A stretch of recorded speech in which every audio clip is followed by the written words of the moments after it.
Well, hey, everybody. It is Romania Black. And if you're watching this, I am recording this coming home from one vacation with my brother and getting ready next week to go on a vacation with my friends. So, what do we do in between vacations? Well, we watch Bocchi the Rock, of course. And we're on episode 7. A lucky number 7, which my lucky number is number 8. We know the rule of 8. We'll wait for that next week. But I am excited to see what we get on this episode of Bocchi the Rock. Last week, we got to meet a very interesting, functioning alcoholic bassist who surprisingly connected with Bocchi in a crazy way. And I was all about that. I'm like, hell yes. So she's actually, we don't have an official name for her yet, but she is probably my favorite new character. I mean, I still like Rio. I got to cosplay as Rio yesterday or 2 days ago actually at MomoCon in Georgia, which was a lot of fun. I'm gonna have a video about the convention. I'll include pictures of myself in cosplay as Rio. Spoiler alert, the wig that I purchased as the Rio wig I didn't really try on before going, which is cosplay pitfall party foul number 1. You should always try on your wigs before you go, but I was in such a rush and kind of last minute with getting some packing done. You all have had that happen, right? That I got there and I put on the wig and the bangs were too short. So of course, you don't bring scissors because who brings scissors when they know they're cosplaying? So in a mad panic, I went down to the gift shop in the hotel lobby, bought the tiniest pair of scissors, and then in a very Bocchi-like move, went to the bathroom and just started cutting my bangs. So if you watch the convention video that I'm going to put out here in a couple weeks, or I'm going to try to get it out while I'm gone on vacation, more about that in the update video. If you've not watched the update video, it should be out very soon, later today, if anything, on Patreon and YouTube. But you'll see my wig, and it's it's choice. I'll have to wear it at some point. I'll have to dig it back out for episodes like 9, 10, 11, or 12, one of those, to wear to show you all in person on screen. Maybe it'll look better on screen. But anyway, I felt like a very Bocchi the Rock anxiety moment where I'm sitting there in a hotel public restroom, cutting my bangs in the sink, and some lady came out of the bathroom and was like, and then just like moved on with her life. And I was like, yeah, she was probably like, that person's having a crisis. I was fine just cutting my bangs. But yeah, it was a lot of fun. I did at the convention see Bocchi the Rock fan merch that was put out. There was some artists in the artist alley that was doing Bocchi the Rock drawings, which was really cool. There was some like little gotcha grab things that were Bocchi the Rock. I didn't get anything because I don't have a lot of space for extra things, so I didn't buy anything really, but I was very happy to see Bocchi the Rock mentioned. I didn't see any Bocchi the Rock cosplayers, sadly. Tears. Although I did go see ProZD's Q&A panel, which I'll talk about in the convention video. And they mentioned they really love Bocchi the Rock. And I was like, ah! So that was exciting. So I'm glad that they love the show as much as I do. So I was like, that was great. But anyway, the comments that I have before we dive into episode 7, Doug, I think it's Douglas, but it's with a 4 and a 1 at the end. For episode 4 says, a fun fact about episode 4. Bocchi's scream during her glitching out gag was made by Bocchi's voice actress, Yoshino Aoyama, without any sound effects, which is highly impressive in itself. Speaking of Yoshino Aoyama, she hosts a podcast called Bocchi the Radio, which is adorable, where she and other VAs from the show, as well as other guests, talk about their personal lives, the show's production, and other tons of random fun stuff. That's the dream. I have, for years, wanted to collaborate with content creators and talk about different things with their lives and like what got them into certain aspects and things like that. Like, I think it would be the most fun. I have a communications degree, so interviewing and things like I watch Give It To Me Straight with Maddie Morphosis, who's a drag queen that interviews other drag queens, and I just love that format. And so the idea of interviewing, like, I would love, my dream is like to interview like Takahata 101 about VTubing, or talk about ProZD about different things and all that. And I've done a Instagram video years ago with Diana, who has her own channel and things like that, and used to do reactions. I think she still does reactions, Diana Z. But I've done like an Instagram live video with her before doing Q&A stuff, but it'd be fun to do it like on a format where it could be shared, because Instagram lives, like, they disappear after a while. So it'd be fun to do something that has a little bit more longevity. That's the dream. So this whole Bocchi the Radio show sounds like it'd be a fun podcast thing to do in like my spare time that exists at some points. So if you know content creators that would like to participate in such podcast like things, I would love to like do a little gushy fangirling or fanning with someone about many of things. So cool. But Douglas, I thank you for giving that info on this episode. That's really cool. And then Kelvin for episode 5 says that the audition song for episode 5, Guitar, Loneliness, and Blue Planet, and the entire audition scene is what made me realize this anime is something special. I like that song too. I agree. And then we have the OP is the Seishun Complex that's sung by Kita. The ED number 1 for episodes 1 through 3 is Distortion by Kita. But then starting in episode 4, we have Kara Kara, which is sung by Rio's voice actress. So that's really cool too. And then episode 5, Kita sings Guitar, Loneliness, and Blue Planet. And then the other bands that we see, episode 2 had the About the Odds of Meeting You in Town, Counting the Days of August, sung by Alexandrism, which I still think is amazing, which is actually sung by a band called Fuzzy Logic. And then the Hug Magic in episode 3 by Accordingo. So the music in this series is just so good. And I love how high quality it is.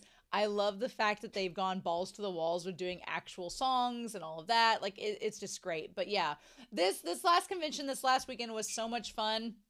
I'm glad that there's a lot of Bocchi the Rock love and energy. I definitely felt at some points like Bocchi, because if you've never been to MomoCon, I'm going to talk about it in the convention video, but it is so massive and huge. It's not like anime Los Angeles or, LAX or I think the Texas cons, but it's the biggest convention for anime I've been to.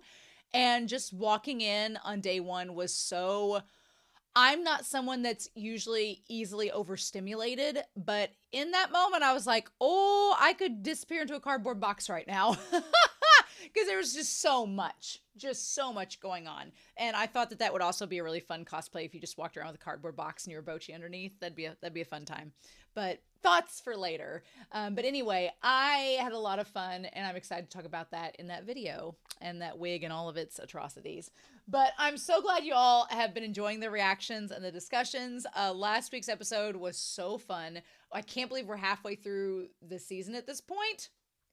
But I'm excited to dive into episode 7. Now, I've been home a couple hours. My dogs have their bones. They've been given a treat.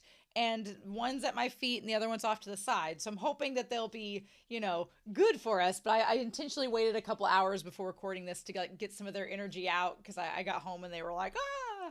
So we'll see how that goes. But anyway, with that being said, I'm excited. I hope you all are as well. We are going to start Bocchi the Rock episode 7. And we are going to do that here in 3, 2, 1. And I'll see you all on the other side.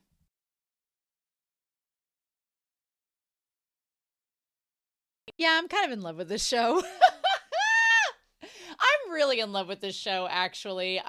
This episode was so good. It bears some questions about Bocchi, and I guess treading with it, because this series has talked a lot about Bocchi and kind of her social anxiety and kind of her like overcoming it. But I don't know. I think a big question that came in my mind throughout this entire episode was the fact that is Bocchi, and again, this falls under interpretation, and this goes with like our experiences of who we know and kind of just going through that. But I want to ask people in the comments if you think that Bocchi is on a neurodivergent spectrum.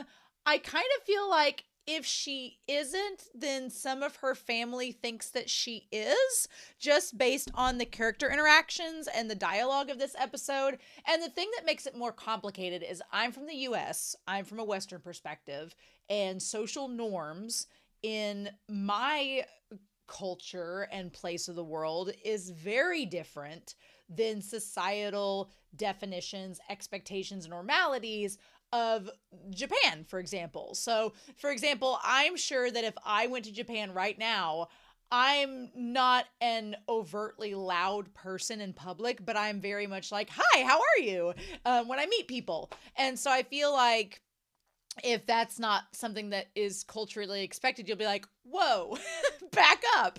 I'm okay at small talk. Like I can small talk. So I feel like just asking something like that, like for example, I was in line at the convention a few days ago. I was in line for an autograph, and these people standing next to me were talking about a panel that was supposed to happen at the same time while we were in line. And so we were going to miss that panel because we were in line and it was going to overlap. And they were like, yeah, but I think this panel is just going to be like such and such. And so I was standing right next to them, so I obviously could hear what they were saying. And I was like, oh yeah, that panel you were talking about. I was like, I was interested in going to that too. And they just were like, okay. I was just like, and they just slowly turned around and pretended I didn't exist, right? And so even within culture, some people just react differently to that than others. But I don't know. There's just different things about the dialogue, especially with the parents.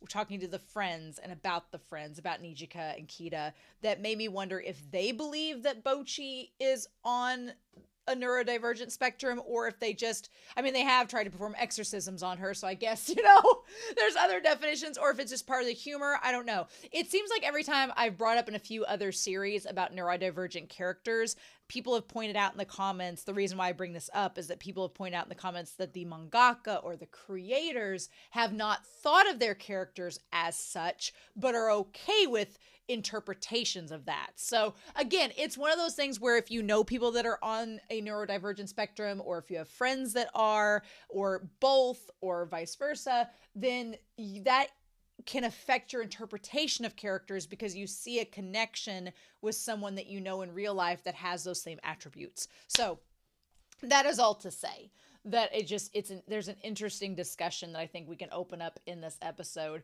Very on point and thematic that we're starting summer as this episode is premiering on the channel. It's the start of summer or near it.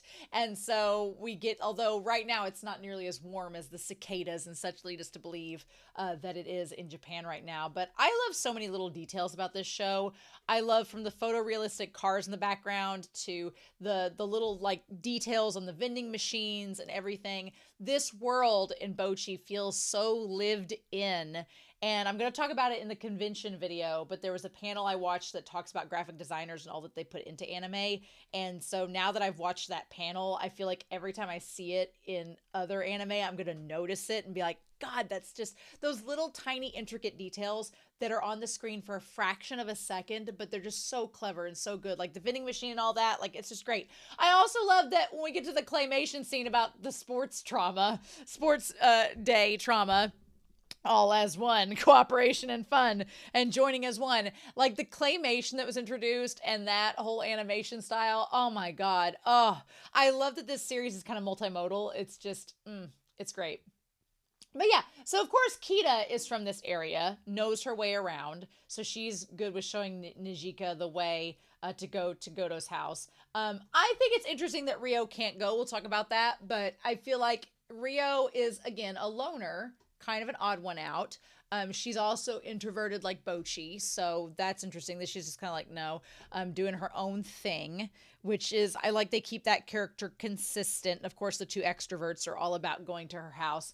Now, the idea of, again, her parents are so supportive of her. Her parents let her put up a giant banner on the side of their house that said, welcome band members. And they were under the assumption that there were no friends. So it's like, you really were like, okay, Bocchi, yeah, sure, put this sign up. Like, I do love how supportive her parents are. I love it a lot. But again, I talked about it in the introduction during the OP, but someone in the comments had pointed out how Nijika seems, what I love about Nijika's character is she seems to get Bocchi. She seems to understand her quirks and she accepts them and is so open-minded, so caring, so considerate. Like, I'm envious of how open she is. Whereas Kita is very understanding and kind too, but I don't think that she gets the quirks. She just doesn't. She just thinks Bocchi's Bocchi. And I feel like there's a different level of understanding between the two of them. But the point is they're both accepting and kind. At the end of the day, that's all that matters, is that they're accepting and kind of her as a friend and as a person, whether they fully understand that there's a quirk going on or not. So I like that about both of them here. But man, so Kita said that she brought games, she brought sweets, and she didn't bring games, the family had the games, but she brought sweets and a movie that she likes. And Najika is like, well, now, wait a minute, we're designing t-shirts. That's what we're doing this for. I like in that moment, Kita and Najika establish themselves as two kinds of extroverts, two different kinds. Najika is on task extrovertism, where she's like, look, we have a job to do. Let's do it. Gung ho, team effort, go team. Let's go. Let's get excited and just plow through this activity. Whereas Kita is like the background noise person, where she's like, I love the energy. I love the chaos and things going on. Let's just keep that energy and vibe going. We'll have a movie playing while we're eating sweets and doing the thing and creating like an ambiance sort of extrovert. I definitely, when I was in college, a teammate on the speech team that I competed on, her and I had to do a scrapbook for our team that was due by the end of the year. And as most college students do, we forgot about it until the night before. The banquet that we were supposed to present said scrapbook, and we were like, crap, we don't have any of this done. So we went to her dorm. She had a dorm room. We went to her dorm, and I was like, okay, I have all the supplies, I have all the pictures, I have everything, and scrapbooking takes a long time. Like, we were up till 4 a.m. Well, I was up till 4 a.m. doing the scrapbook. And she was like, oh, cool. But while we were doing the scrapbook, she was like playing movies, and she had popcorn and all this stuff out. And I was like, she was trying to create this vibe. And I'm like, I just want to cut pictures out and glue them into the book and let's go. And then at about midnight, she was like, my boyfriend's here. I'm going to go hang out with him. And I was like, so I just finished the scrapbook till like 4 a.m. and was like, slid her, like she gave me her room key and told me to slide it under his door, you know, when I was done. And so that's what I did. But that's neither here nor there. The point is that Kita's attitude, I was like, nope, I know people that are exactly like that. I've been in those situations. Not that they're a bad thing, but yeah. So then they talk about they wish that Rio Senpai could have came. And Nijika's like, I did invite her, but her grandmother's taken a turn for the worse. And she's like, oh no, she's fine. This is the 10th critical time for her grandma this year. What that basically amounts to is that Rio found a way to not go if she didn't feel like it. And there's nothing wrong with that. Again, Nijika understands and is accepting. One of my best friends, in my circle of friends, I know that if she doesn't feel like doing something, and there's just something about her, and I'm totally respect it, but she is very non-confrontational. She does not like getting confrontations with people, and she doesn't like making people mad or upsetting people. But if there's an event happening and she gets invited to it, if she's not feeling up to it, she has certain calling cards that when I see the text or I see the reason why she can't go, in my head I'm like, she's just not feeling it, or it's just not the time, right? Like there'll be some reason that she'll say where she's like, oh, hey, I really couldn't go tonight because of this. And they're real reasons, but they're also like things that don't necessarily prevent her from going, but they're like, it's kind of like Rio. She didn't want to go, but she didn't want to be mean or confrontational. So she was just like, hey, no, I can't because of X, Y, and Z. And then we see her on the screen at the record store, at the cafe. Like, is she with her grandma during this critical time? No. She might have been at some point, but she's not now. But and my one friend is an introvert, kind of like Rio, where if the energy is just not there, it's just not time. And I've known her for years, and that's just her vibe. And I love her, and I'm like, it's cool. I get it. But, you just got, if you're friends with someone and you accept them, you accept their quirks and you accept their vibe, and that's just her sometimes. And it's not really her being flaky necessarily. It's just the vibe's not there. And it's like, okay, cool. No, I get it. It's fine. And then when the vibe is there and she's around, it's amazing. So yeah, she's like, at least her grandma really does exist. She's like, with some classmates invited her out with them. She said her dog Pez had to have surgery, which Pez is a great name for a dog. But yeah, now my friend has not lied about excuses like that, but I have had students that have tried to give me lots and lots and lots of excuses. And you try to give students the benefit of the doubt, but then when you see them out that next day and you're like, so how was this? And they're like, what? And you're like, then it's a whole different story. But yeah. And then Kita, of course, is like, wow, Rio's amazing. And Nijika's like, that obsession you got there, I don't know if that's exactly the healthiest thing you should have. So then they say, welcome members of Kasoku Band. That part was cute. I was like, oh, okay, Bocchi's inviting them. But then We hope your time here heals you in both mind and body. The best thing about this show is that the show is just funny. It's just funny. And it's my style of humor, but I love clever humor or off the wall weird humor that doesn't like spell it out for you. It doesn't hold your hand while they explain the joke. It just puts it in front of you and says, you're either going to find this funny or you're not. And God, I hope your time here heals you in mind and body is the funniest thing to me. And they're just like, oh, Her family's house is also really cool. I love the layout of it. And they're like, did they mention it was a ryokin? What is a ryokin? Is that a special, what is a ryokin? I want to look that up. If that is a ryokin house, what kind of place is that? Oh, a traditional, it's like a spa or like an inn. Oh, okay. It's like a Japanese inn. Okay, that's what it is. I was like, what is that? So yeah, they're like, no, it's just a normal house. Now, Sergeant for a day, I want to know where she got the Sergeant for a day, like, sash. Where did she get that? The glasses we've seen before, and the party poppers, and the fake mustache, girl. And her just being like, I like that Bocchi thinks to herself, these are what my extrovert friends would expect of me. And obviously that is tied to Bocchi's social anxiety of, this is what people will want me to project. So I'm trying to match the energy that they are bringing and what they will expect when I'm hanging out with them. And the fact of the matter is, and something I think we all figure out as we get older, especially with friend groups that we stick around with, is that you kind of find a way for feng shui and for balance to happen within your group. Like, everybody brings their own energy, and there are times where one person's energy is more needed than another. Like, you can't have a friend group where you're all 120% all the time, because it will just be too much, right? There are times where certain friends shine more than others, I feel like, in terms of their energy, and Bocchi's trying to match it so hard. I'm like, oh girl, you don't have to do that. So yeah, then we get the OP. To Your House is the title of this episode. The animation's so good in this. But yeah, she has like the color change glasses. And they're like, are you having fun, Bocchi? And she's like, oh, I bombed. Like, she's like, I was just trying to match the energy and it failed. And Kita's like, oh, she's just really excited. And like, Kita knows the kindest words to soothe my bombed soul. So she brings them all in, welcomes them into the house, and then the door shuts behind them. And then they're like, oh, these are for you, Goto-san. Enjoy them with your family. And she's like, oh, a gift.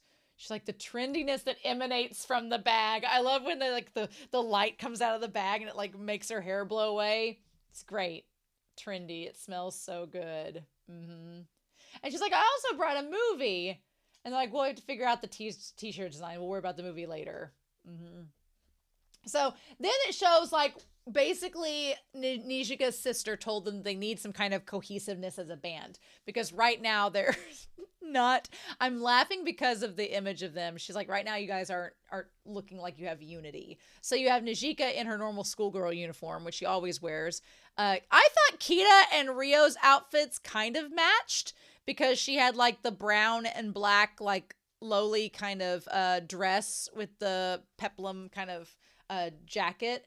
And then you had Rio with the suit, which looks classy as F. And then the mango box. To Bocchi's credit, the black guitar does match the black on the outfits of Kita and Rio. So honestly, if Nijika just changed her outfit, they would actually not be too bad. The cohesion would kind of be there, but it is tricky. It's kind of like, there's different ways you can do it. You can either all look the same and have matching t-shirts or whatever, or you can have like the same kind of theme or color and match. But then again, yeah, finding cohesion can be difficult, especially when you four have very different styles. So when they go in to Bocchi's room, Bocchi has this printout of like a hotel pool that's lit up that have like all these women partying on it. There's a disco light, which again, the disco light we've seen before in a previous episode. She has the candies in the tin, the Pocky sticks in the glass, which is super cute. I thought the candies and the Pocky sticks were a great idea. And then welcome to Ches Goto. Love it. I love the glow in the dark letters that say, yeah, party people. I love it. And then the stars and the balloons, like, it's super cute. Like, and they try to tell her, you don't have to put it all away. She's like, I'll go get the drinks. Make yourselves a home. Like, poor Bocchi. Bocchi had wanted to bring this energy and this vibe, but then when their reactions weren't immediately like what she was expecting, then it just brought the mood for her down. And I feel for Bocchi in that regard because, yeah, especially if you plan something out and you want to create this atmosphere and then it isn't immediately received the way that you think it's going to be received, it can be hard. It can be hard to deal with. It really can. So I felt for her. I was like, oh, poor Bocchi. And so, like, she went all out with the decorations. And, like, there's nothing here besides the guitar and the effects unit, though. Like, how is this her room? I thought it would have more of a rock feel to it. So then they start seeing all the seals from the exorcism. That's, you know, and then there's all the pictures she had on the wall and everything.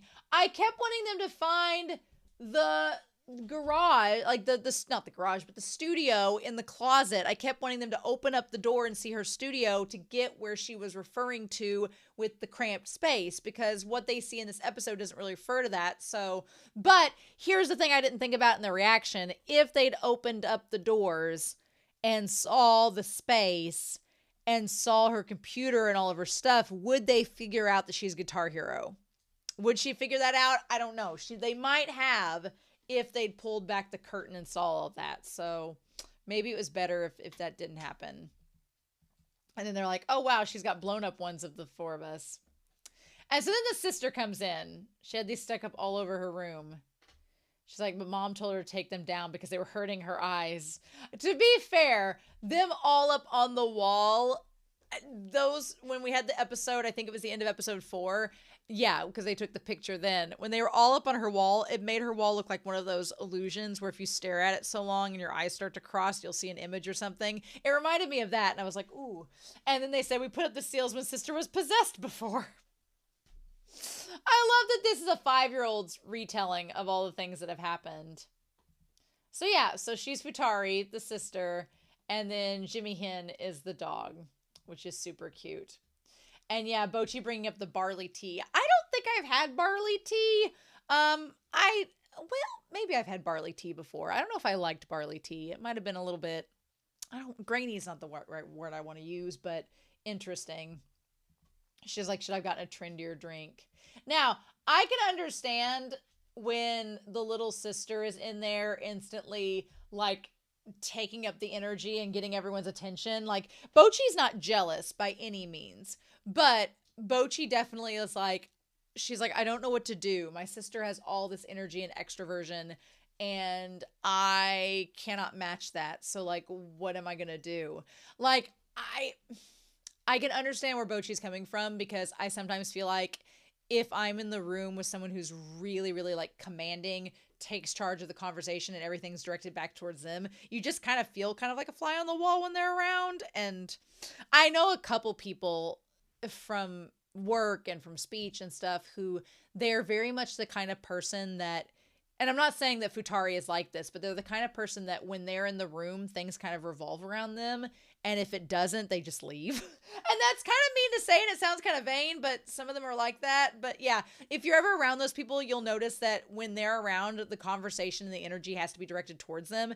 And if not, then they need to leave. Otherwise, they just kind of don't know what to do. So luckily, Futari doesn't seem like that type of person, but Bocchi just convinces her to go and get out and go get a popsicle so that she can, hang out with her friends. And that's a very sibling thing. Like, your siblings there, they're cute, and you're like, oh, that's nice, now get out. I'm going to go play with Jimmy Hen, I'm good to go. And luckily her sister seems resourceful enough that she's 5 years old and gets sent by herself and seems totally fine. She's like, you can have an ice pop from the freezer if you go. And she's like, well, it is what it is. And I like Nikita's like, oh, that's cute. And Ishika's like, I know what she just did. Did you not get that? Mm-hmm. So one important thing to notice is that Kita and Bocchi both have like paper tablets that they are drawing on for the t-shirt designs. Nijika has the like actual tablet that's electronic. From what we've seen so far, I don't know if that's a sign of like just the status of Her family, I could see getting the tablet. It might be a tablet from work because they might use it like for the bar and for the band gigs and stuff like that. So this might have been something she borrowed from Saika rather than it being her own. But yeah, I thought this is super cute. Like making the t-shirts ideas. I love it. And she's like, I have to impress the others for once. So then, yeah, the dad and everybody, they don't show the dad's face. They don't show the dad's face. And I don't know if he's going to look like our magenta-haired bassist, if there's going to be something connected to that because their hair color is similar, or if part of the gag is that if it's like the mayor's secretary from Powerpuff Girls, if we just never see his face and that's part of the joke is that we just don't see him, or if there's going to be a connection to another character because Bocchi and her sister look like the mom. They really do. But I don't know. But yeah, they're like, oh no, she has actual friends here. She's like, they're not just the imaginary kind. And she's like, yeah. And I mean, that was kind of the first part of the conversation that made me wonder, like, if they thought Bocchi was neurodivergent. But then later on, they're like, well, we did see the picture of her with those 3 other girls. And the dad says, but Photoshop skills have gotten better. I'm like, do you think your daughter's crazy and making up friends? Like, what? So that part was interesting. And I know it's played for a laugh. It's just played as a joke. But it did kind of hurt my heart a little bit at first because they didn't think that she could make friends or that they were real. And I'm not saying that they didn't think she could make friends, but the fact they questioned whether her friends were real and she wasn't just lying to them. Either, I don't know if that is a sign that they thought she was neurodivergent and just accepting of it or otherwise, but that part was interesting to me, if anything. So yeah, then they're all like they're designing their shirts. Now, look, with Kita's shirt design, the stars and the smiley face, that part's cute. I like the stars and the smiley face. The win it together, let's seize the flower of victory and go for it. That's a little too like gung-ho pep talk for the t-shirts. And that bright pink, it's cute. I would not like it at all. But I don't think it matches the vibe of the band. I don't know if it matches the vibe of the band, and it's a lot. The concept of friendship, effort, and victory. And yeah, that's when Nijika brings up it being a sports festival. That's why Bocchi's pencil breaks when she brought up the sports festival. And how, like, no, the concept of victory. She's like, no, class unity. Is the idea of a sports festival traumatic for you? And then she's like, yes, absolutely. The sports festival, the #1 source of school trauma for introverts. Yes, parentheses, based on Japanese introvert society's poll, close parentheses. I mean, I don't think that that's limited to just Japanese schools. American schools with sports festivals, or we call them track and field days, or like school Olympics or backyard Olympics, or however you want to word it. It's kind of the same thing. When I was in grade school, we had a like school like backyard or track and field day / schoolyard Olympics or something. And it was like different stations of different activities, like a sports festival, and you had to compete in them. And if you were somebody that was not athletic and really shy as a kid, that day is pretty traumatic for you because you're like, oh, you mean I'm not only on display for everyone to see my failures in public, but I have to do it, and there's stakes where you could be the reason why your class doesn't win an activity? Great! My favorite were events like shot put or things where you were individualistic because there were no stakes as a team. Like shot put, you just threw the ball as hard as you could and it would hopefully go. And you could always blame it on, well, I don't play softball. I don't have a lot of arm strength. What could I do? And people would be very understanding, like, yeah, no kidding. It's a hard thing. Or like the frisbee toss, like stuff that it was just you. Those were fine because if you messed up, you could be like, well, not everybody can do it. But then we'd have like 5-on-5 basketball practice matches, or we would do like relay races where we were tied to somebody else's foot and ran, or we'd do a kickball game or something like that. And those they were so traumatic as a little kid because like if you're not athletic and then suddenly your team loses, they'll be like, well, it's because you weren't doing your best. And it's like, I'm sorry. So in this moment, where Bocchi is describing it as a heinous ritual in which those with no athletic ability are shunned. And even their right to exist is stripped away, not only during school hours, but afterwards too. They're forced to perform slave labor, create banners, and practice cheers. Yes, with the one for all for one, I was right there with Bocchi. Now, I was more of like an artsy student as a kid where I liked to draw and make things. And so I did like homecoming week and those activities when we made things, because that's when I could shine. Like, I loved drawing. So if we like had to draw a logo or draw like a picture of something, I could show off then and feel confident, because I'm like, well, I know I can do that. I can paint and I can do an outline of something, and everybody be like, oh, that looks great. Like, that's the time where I felt the most confident, was like, oh, you want me to design a poster board? I can design you a poster board. You want me to run track and field? You are going to be sorely disappointed when this day is over. So yeah, I definitely could relate to Bocchi during this montage, and the stop animation. I freaking loved this. This was so good. God, her just spiraling and spinning around with the class unity. Oh my God. God, I loved it. An entire month's torturous existence, living for naught but the sports festival. Luckily, in our neck of the woods, for my school, track and field day was like a 1 day a year thing where you had to just suffer for a day. And homecoming was like a week long activity where you'd have different activities throughout the week, but it was just a week long. God, I can't imagine a month. No, thank you. Not a month long thing. No, no, no, no. But yeah, so of course she spirals, and they're like, well, it looks like Godo melted. It sure is hot today. I loved her, like, the school festival, the background story where it's like a different animation style. There's Castle Grayskull she's going into, and it looks like something out of Yona of the Dawn. Like, that was so funny. Behind every terror, lurking behind every sports festival, no cooperation, no life. They're like, wow, this week's Bocchi time lasted through the whole commercial break. I love that there's like a little bit of fourth wall breaking as well. That part's great. Also, just little tiny details with the animation. In the very back, the barley tea is like sweating in the back corner, which is kind of cute. They're like, come back, Godo. So, and then like she sat quietly in the corner. And I love the whole, like, the football players and the jocks look like they're from Mad Max Fury Road, with like the spikes coming out of their football like shoulder pads. And then she's like Joan of Arc being burned at the stake. It is just, the humor in this episode is so good. Yes. And then her parents show up, and they're like, oh my God, her family here, her friends are real. So they went to the grocery store to get food, and they made pizza and got salad and had some chips and stuff. And they're like, we never imagined Tori would have real life friends over. Which they're like, okay, eat your feel. Which is a little bit sad. I don't know how I feel about them saying out loud to her friends we didn't think she'd have friends over, but that might be just a different, quirk that is culturally okay. I would be embarrassed if my parents were like, we never thought she'd have real friends over. I would be really embarrassed.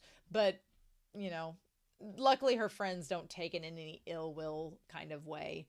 I do love, beneath her photo of her and her friends, there is the Starry Night, like the ticket that's there. That part's really cute. I love that. And so on the wall there, the little sign there says, no music, no life. So the dad is really connected to music. We do know that about him. He says music really brings people together, which I'm like, is he related to the magenta haired girl? Are they related somehow? Is this all connected? Is she like Bocchi's aunt or cousin that she didn't know about? I don't know. But the dad is all about, music, and kind of, I'm curious if we'll get more into like his dream, because he has this really nice guitar that he's let Bocchi use. And I'm curious if he, like, something happened with his dream, like if his band didn't work out. Like, he seems like he has a happy marriage with his wife and everything, and he's an amazing cook, which cool. But I'm curious to know, like, what is his story in all of this? That would be interesting to know. He's like, right, Jimmy Hen? And like, she doesn't cause too much trouble with her retreats into her own little world, does she? Now, that part there, I know it's probably meant just for the humor of the show, but that whole retreat into her own little world, if that's just like a comic joke, but that to me made it seem like maybe they think she is on a neurodivergent spectrum in that moment, because they kind of like view her as episodes when she goes into that state or not. But here's the thing. They did put on the wall a picture of her and her friends and the tickets. They clearly support her. And I'm not saying they don't. It's just interesting how they frame things with her friends. And then Kita's like, no, it's no trouble at all. And they're like, yeah, it's fun. And she's like, well, that's nice to hear. So yeah, that to me made it seem like maybe they think she is on a spectrum, perhaps. Which it's awesome that Kita and Nijika like speak up just how supportive they are of her and how much they like being her friend, which is cool. But then yeah, the dad. But even the dad, like when he hands them the food and stuff, it's all like out of frame. So I've always thought that sometimes Bocchi's kind of introversion comes from her dad, even though he's like, and his energy when the friends are over in some way, like when he like claps his hands at them later on in the scene, it reminds me of Bocchi trying to match the energy there. So I wonder if it's from him that he gets that she gets that. So yeah, just like the fact that I'm still upset at school festivals makes me realize that I'm a downer even more, which made things worse. And I'm like, I hate Bocchi getting in that mindset. I hate that because I'm like, girl, you're not bringing down the mood at all. Like when you watch these scenes, nobody's in a down mood because of you. Like it's totally fine. Like I hate that Bocchi gets in her head like that, but it's so relatable because I feel like several people, myself included, have reached that point where you think that a way that you act has brought down the mood and it makes you feel bad. So I hate that that happens for her because I'm like, no, the mood wasn't brought down by you, girl. Don't think that way. So yeah. And they're like, okay, and they explain like the soy sauce, the shiokoji, all that. I like that food brings her back. Like food centers her, which food very much does that. Food is like a center. It's like, yes. But I like that for her is like a chance for her to kind of get her grounding, you know? But yeah, like, and then when the dad says, are you from some kind of friend rental service? I'm like, no, they're not. And she's like, no, we're bona fide teammates and bandmates. Hattori's never brought home a friend before.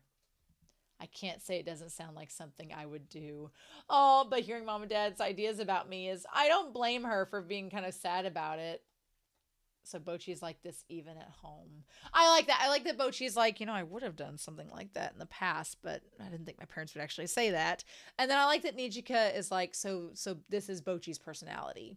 Because I'm sure that with Rio acts a certain way in certain lights with certain people than she does others. And I think Nijika knows that. But Nijika is seeing that this genuinely is Bocchi. It's not performative.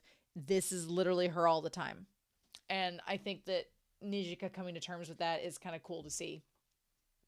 She's been restless for days now. And again, she said something about practicing decorating her room. She'd put it all up, take it down, put it back over and over again. That just broke my heart. Like she was so worried about what they would think about it, which makes more sense now when they show up and she sees how it looks and they're all like, it's fine. She's like, I went through all that trouble stressing about it and it didn't matter. Like, I can relate. She played a simulated game of Twister in case if you all played. Oh my God. I feel like that was just a way for her to get out of her anxiety is through Twister. She's like, Mom, Dad. And like, this is a day worth remembering. So yeah, when the dad like says it's a friendiversary and the sister's like friendiversity, it's like the dad having like the extra energy seems to match like how Bocchi would act, and it seems like the little sister gets all into it too. She's like, cut it out, you guys. So yeah, the job she got was serving drinks to customers, and they're like, what? She served to people?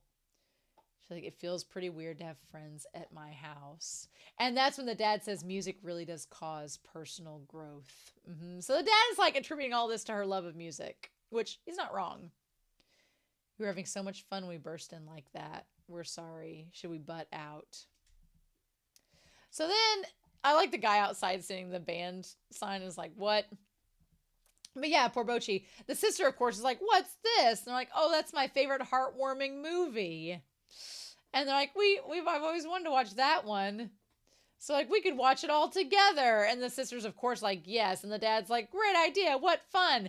Again, I wonder if the dad's just matching the energy to try to, because it feels a little bit over exaggerated like what Bocchi would do. So I'm curious if he's just matching the energy. But then she's like, it feels kind of hard to go back in now. Honestly, that is such a relatable feeling though. Because like if there's a party mood going on and you step out and you step back in, I can relate. Yeah.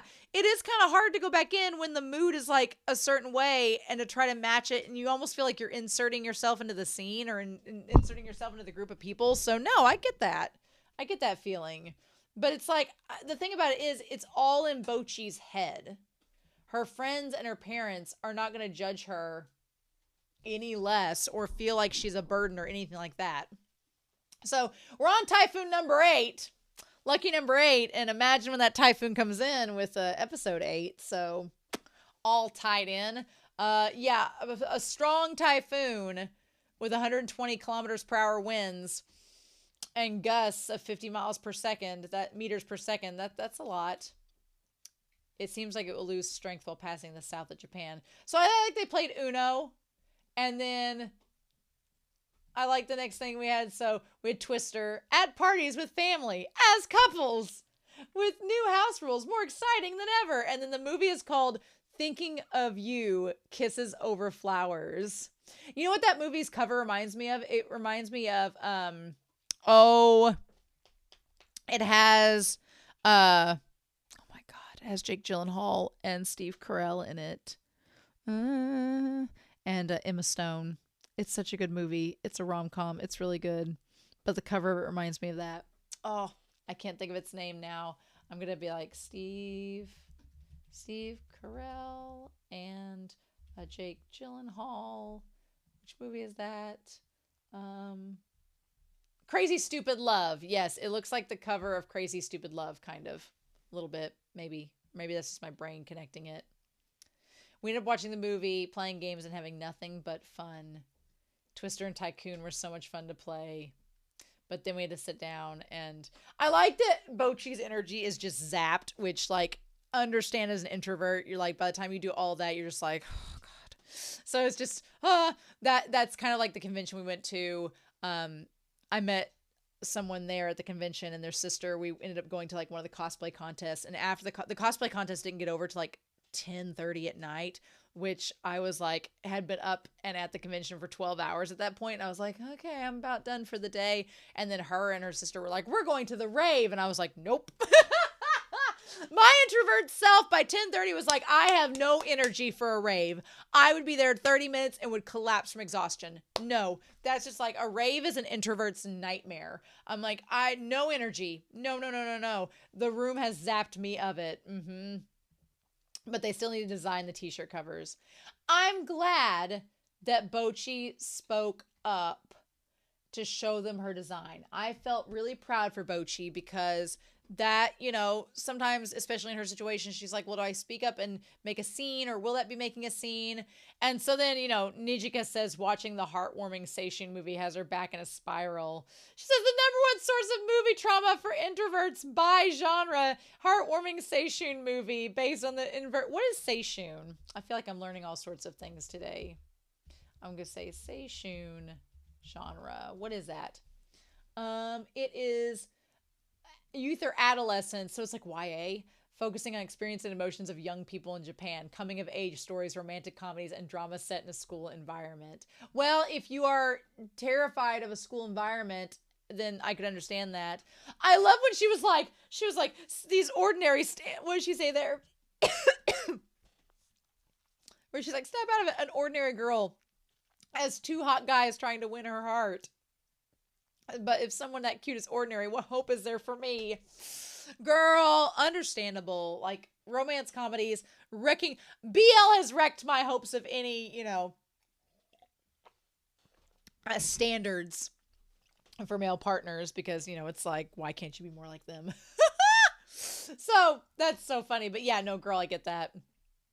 But yeah, my thing was she showed the t-shirt idea to them. First, Rio sent her ideas, which, God, Rio and her graphic design skills, get it, girl. What should I have for dinner? I thought she was suggesting they wear shirts with different food items on there. And I was like, that's actually really clever. I think that's super cute. What? So Whatever. I thought that was a really cute idea, but no. Instead she just makes a joke out of it, and Nijika's like, "Are you kidding me?" And she's like, and that's when Bocchi shows her idea. Now, I thought when she revealed her idea for the shirt, and it showed like it says like B, and it has like the zippers and the chains and stuff. I thought the zippers and chains were just graphics on there. I didn't think they were like actual zippers. So I thought it was kind of cool. It had a very Death Note vibe to it. Had a very Death Note look. I thought it was cute. I thought it was cute in a sense that it was like edgy and kind of matched the kind of like rock punk vibe they were going for. But I mean, I think at least she got to show her shirt to them, her idea. And she's like, I can assume we're all in on this one, right? And she does like the weird funky dance. And they're like, no, we're not sure about that. And then she says that her mom buys her clothes, but she doesn't want to wear them. So she wears the tracksuit. Now, when they actually get her in to the uniform, it looks super cute.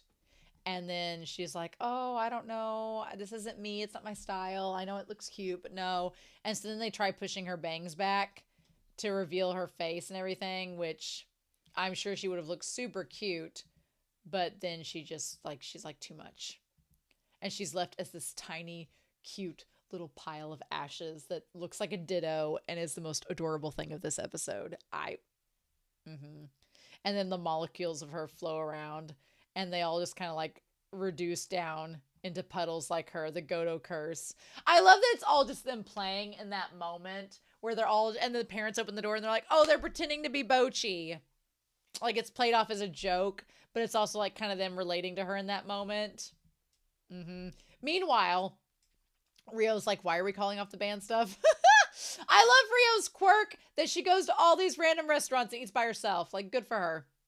So yes, then we have the band design. I like Bocchi still holding her sketch pad. Poor Bocchi. I was with Bocchi for her t-shirt design. I would have gone with that one. I think the band shirts they seem to fit Nijika's style. And I'm going to say this in the best way. Nijika is kind of basic. And I mean that in the best way. She is pumpkin spice latte. And there's nothing wrong with a pumpkin spice latte. I like a pumpkin spice latte. But you have Bocchi, whose style is kind of punk, edgy. You have Rio, who's eclectic. You have Kita, who's trendy. And then you have Nijika, who's very classic, basic simplicity. And there's good things about being classic. Classic is recognizable. It's very marketable, fits her personality, and classic, you can't go wrong with classic, but there is nothing like, it's literally the zip tie and the band name.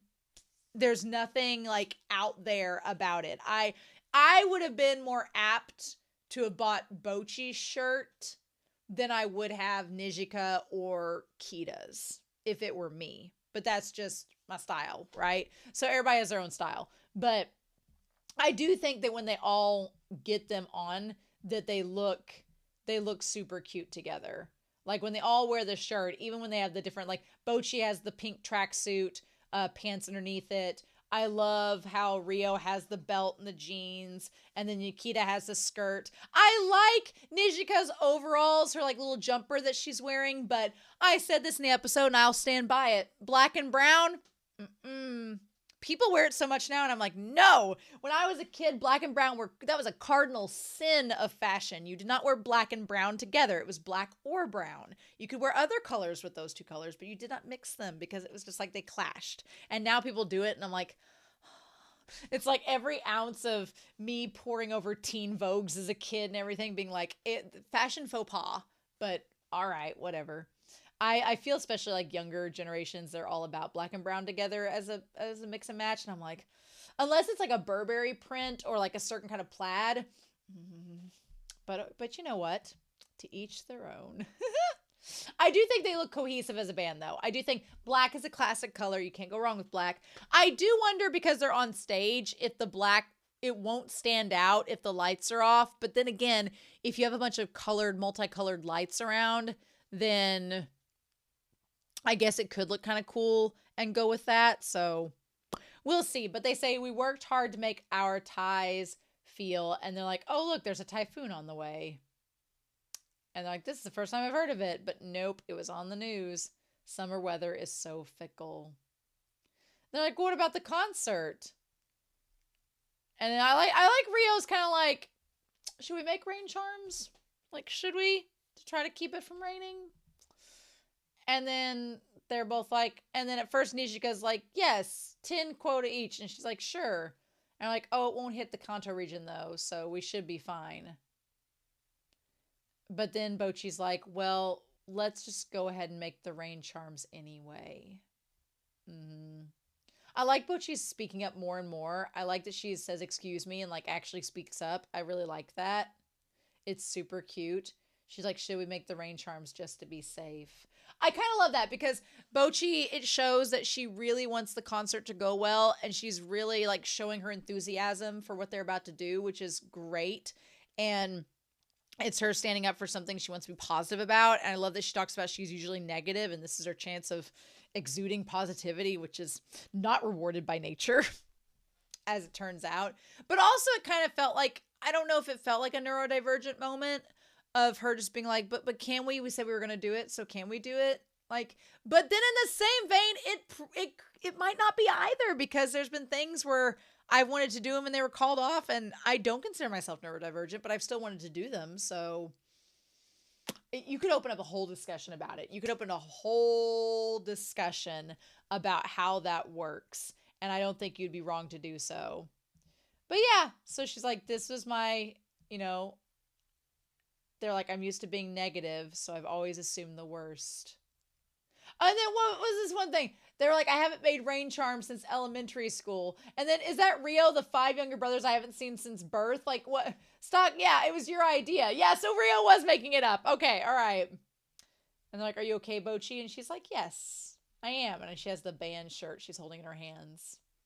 And then she's like, it'll be okay, I think. And then cut to the rain coming in. And her saying like, yes, typhoon number 8 has taken an unexpected course. Now it's 180 kilometers per hour with max gusts of 85 meters per second. That's terrifying. Nope, it's now at intense power. Oh no. And the rain charm that she made has like the marker is like melting off of it. It looks like a scary ghost. Ridiculous. The day of the concert. I can't believe we're going to get the day of the concert in episode 8, although we might not.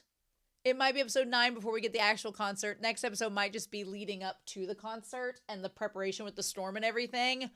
Next week is the rule of 8, y'all. And if you don't know what the rule of 8 is, on my channel, and I'll explain it next week, but every time you have a 12 to 14 episode season or series, the 8th episode is typically really special or really good. One of the two. So I'm excited because 8's my lucky number. So it's going to be fun. And I've talked for 50 minutes about this episode, but it was just so good. I loved it so much. Oh, just wonderful. Magnifique.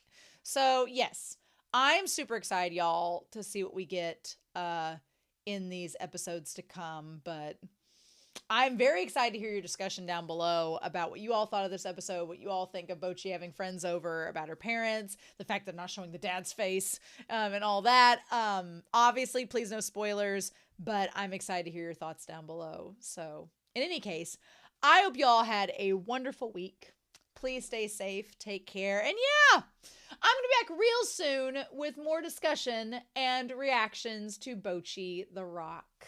Bye!